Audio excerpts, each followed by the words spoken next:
कहते थे कि नहीं लड़कियां बेवफा होती हैं, ये उन लोगों के लिए एग्जाम्पल सेट की है कि ऐसा नहीं है कि सभी लड़कियां एक जैसी होती हैं। गया इस केस के लिए वहां जमीन स्तर ग्राउंड जीरो पे इस बात की लड़ाई लड़ी और वही लड़ाई मैं डिस्ट्रिक्ट कोर्ट में लड़ी और वही लड़ाई ऑनरेबल हाई कोर्ट पटना भी लड़ूंगा और वो आज जरूरत पड़ी तो honourable supreme court of India भी इस लड़ाई को लड़ूंगा। अररिया का आरती केस लगातार चर्चा में बना हुआ है।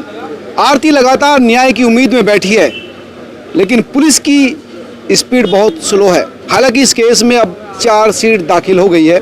इस केस को देखने वाले डॉक्टर एपी सिंह मेरे साथ हैं, उनसे जानेंगे कि चार्जशीट में क्या है, अब इस केस में क्या बचा है और ये केस कहाँ जा रहा है। डॉक्टर साहब, बहुत विलंब के बाद, लंबे इंतजार के बाद चार्जशीट पुलिस ने दाखिल की है, कितना सेटिस्फाई है इस चार्जशीट से आप? नहीं, देखिए, निश्चित तौर पर अररिया छोटू यादव की मौत का मामला जिसे आरती यादव ने बखूबी अभी तक पहुंचाया अंजाम पे, बहुत टेढ़ा मामला था, क्योंकि भारतीय इतिहास में भी एक अलग तरह का मामला था। जनरली केसेस में लड़कियां हॉस्टाइल हो जाती हैं, मना कर देती हैं, अपने माँ बाप की तरफ हो जाती हैं, बदल जाती हैं, अपने आशिक को मौत के घाट उतरने के बाद भूल जाती हैं। लेकिन आरती यादव ने छोटू यादव, जिससे वो प्यार करती थी, जिससे शादी करने की उसकी प्लानिंग थी, उसकी मौत पर जब उसके परिवार वालों ने उसे प्लान के तहत मारा, हत्या की, ब्रूटल मर्डर किया, उसके बाद उसको बखूबी निभाया और निश्चित तौर पर छोटू यादव के माता पिता के जख्मों पर आरती यादव ने मरहम का काम किया, अपने पे सारी चीजें झेली हैं और इस चीज को देखा है। समकालीन इतिहास में देखें तो ऐसा उदाहरण कहीं मिलेगा नहीं। कहानी में पढ़ते थे हीर रांझा, श्री फरहाद, प्यार के लिए जिन्होंने जिंदगी कुर्बान कर दी। इस लड़की ने एक उदाहरण सेट किया है। इस लड़की ने उदाहरण उन लोगों के लिए सेट किया जो लोग कहते थे कि नहीं लड़कियां बेवफा होती हैं, ये उन लोगों के लिए एग्जाम्पल सेट की है कि ऐसा नहीं है कि सभी लड़कियां एक जैसी होती हैं। ज्यादातर लड़की अच्छी होती है, नहीं बदलती है, नहीं बदलती। लेकिन इसमें उसने दृढ़ता के साथ उस केस में पैरवी की और मजबूती के साथ की और उसी का परिणाम है। और मैं गया, वास्तव में मैं गया वहाँ, अररिया गया, वहाँ डीजीपी जो बिहार पुलिस के हैं बंसल साहब, उनसे बात की, एसपी सबसे जो किया। आपने मेहनत की, लेकिन उसका रिजल्ट कितना महसूस कर रहे हैं? पूरा मिला, मुझे पूरा रिजल्ट मिला। पहला मेरा रिजल्ट ये था कि सभी एक्यूज जो एक ही परिवार के एक्यूज थे, जो कि नेपाल भाग गए, वहाँ भाग गए, पुलिस जांच कर रही थी, नेपाल तक भाग गए क्योंकि वहाँ से उधर बिहार का लगता है। और दूसरी बात, कंट्री छोड़ने का तो मामला, कंट्री छोड़ने से ये तो मतलब पड़ गया कि ना पक्के थे, वो अपराधी थे, वो दोषी थे, उन्हें खुद फील हो रहा था कि मैं पकड़ा ना जाऊं, बचने का प्रयास कर रहे थे। और ये काम उन्होंने 3 महीने तक किया, भागने का प्रयास किया और अंततः आखिर में वो सारे गिरफ्तार हुए, 10 के 10 मुलजिम अरेस्ट हुए, सभी जेल में हैं।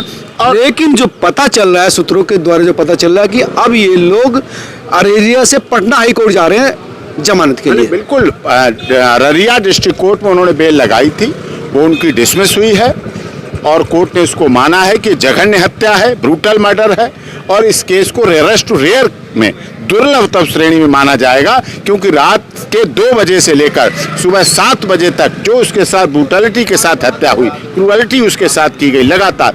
ये सडन नहीं था, सडन अटैक नहीं था कि तुरंत वो तो प्री प्लान था। उसको बुलाया फोन करके, जैसे आरती बता रही, बुलाया, शादी करवाएंगे तुम्हारी, वो लड़का चलाया। बिल्कुल भाई, मासूम लड़का था, शादी करने के लिए प्यार करता था और वो उन्होंने बुलाया और तो लगातार उसके साथ इस तरह अत्याचार। पिता गया बचाने तो उसको भी बहकाते रहे, उसको अलग रखा और आखिर में बिजली के करंट, तारों से लेके करंट देना, नाखूनों को नोचना, बालों को नोचना, पेशाब पानी मांगने पर पेशाब पिलाना, इस तरह से इतनी अमानवीयता की गई। मैं तो कहता हूँ तो ह्यूमन राइट्स वगैरह सब साइलेंट रहे।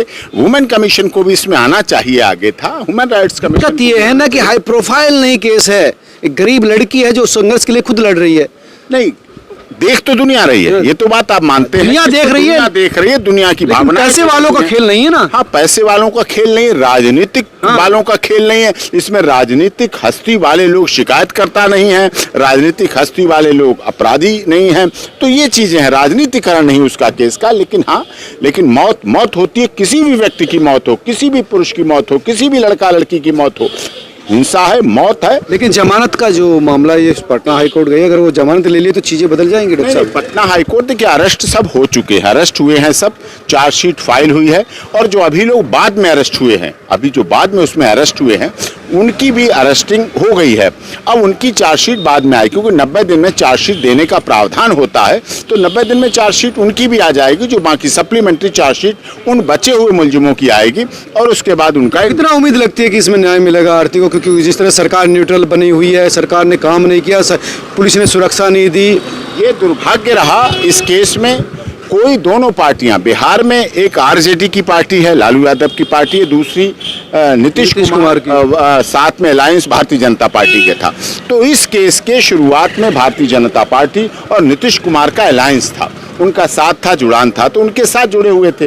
तो उसके लेकिन अभी तेजस्वी से मिली, उसने कहा हेल्प करेंगे, लेकिन हेल्प हुई नहीं। सवाल ये है, तेजस्वी जैसा लड़का जो यूथ लीडर बताता है, जिसने लव मैरिज की थी, उसने हेल्प नहीं की। खुद लव मैरिज की, और बिहार को जंगल राज मुक्त बनाना चाहते हैं, लॉ एंड ऑर्डर वाला बनाना चाहते हैं, लॉ ऑर्डर मेंटेन करने वाला बनाते हैं। तो ऐसे में अभी भी सवाल खड़ा हुआ है कि आरती यादव और उसके जो पिता है, छोटू यादव के पिता है, उनको सुरक्षा नहीं दी गई, उनके परिवार को सुरक्षा नहीं दी गई। सुरक्षा के नाम पर पुलिस कह देते ठीक है, वो जमानत लेकर बाहर आ गए ना डॉक्टर साहब। अगर जमानत लेकर वो बाहर आएंगे तो आरती की जान को खतरा है, इसमें कोई दो राय नहीं है। निश्चित तौर पर उसके परिवार के लोग हैं, माता पिता हैं, क्योंकि ये केस अपने में इसलिए टेढ़ा है क्योंकि चश्मदीद ये लड़की है, चश्मदीद लड़की है, मरने वाला इसका प्रियतम था, प्रेमी था। ऐसे मामले हुए, ऐसे मामले डॉक्टर साहब, ये मैं मुद्दा तब से उठा रहा हूँ कि ऐसे चश्मदीद को मारा जाता है और केस खत्म हो जाता है, हल्का हो जाता है। ये लड़की रास्ते से हटी और केस खत्म। ऐसा संत आशाराम बापू वाले केस में भी हुआ। अब ये बताइए कि आरती से आपकी बात हुई है? हाँ, आरती यादव से बात हुई, उसके फादर से बात हुई, और चार्जशीट उसमें फाइल हुई, उन्होंने बताया उसमें दी, और उसके बाद इन्वेस्टिगेशन इन लोगों की जो पहले से अरेस्ट है उनकी कंप्लीट हो चुकी है, जो बाद वाले एक्यूज हैं उनकी चार्जशीट सप्लीमेंट। अब कह सकते हैं कि ये केस थोड़ा स्पीड पकड़ेगा? अब स्पीड पकड़ेगा, क्योंकि स्पीड पकड़ी है।